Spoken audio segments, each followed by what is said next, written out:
जय श्री कृष्णा। सबको राधे राधे। आज हम सुनेंगे राई दामोदर की कथा। एक छोटी बच्ची थी। उसके लगन थी कि वह हर साल कार्तिक नहाती थी। कार्तिक नहाने वह गंगा जी, यमुना जी और पुष्कर जी भी जाया करती थी। एक दिन कार्तिक नहाने वाली औरतों ने कहा कि बेटी, तू ये सब करती है तो राई दामोदर जी को जरूर भोजन कराना और माखन मिश्री का भोग लगाना। बच्ची होने के कारण उसने पूछा कि वे कैसे होते हैं। तब औरतों ने बताया कि माथे पर मोर मुकुट, गल वजंती माला, पीला पीला हीरों से जड़ा पाट पीताम्बरधारी, हाथ मुरली लिए हुए होते हैं। लड़की ने कहा, पहचान जाऊंगी। घर जाकर रसोई बनाई और एक थाली में माखन मिश्री व बनाया हुआ भोजन रखकर मंदिर में गई। मंदिर में जाकर उसने भगवान से आग्रह किया कि भगवान आओ, मेरा भोजन करो।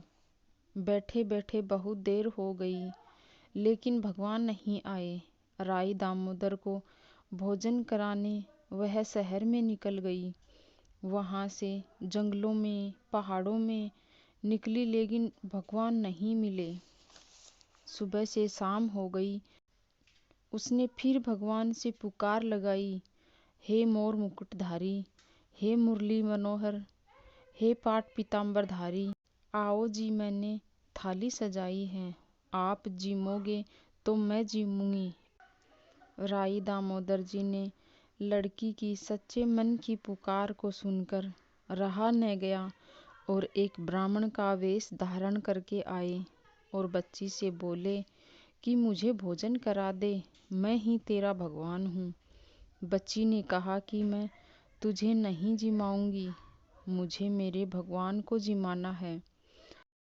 तब ब्राह्मण से भगवान असली रूप में आए। तब उस लड़की ने कहा कि हाँ, आप ही मेरे भगवान हो। लो आओ, बैठो और जीमो। भगवान भोजन करके बोले, अच्छा बच्ची, हम चलते हैं। तब वह भी उनके पीछे चलने लगी।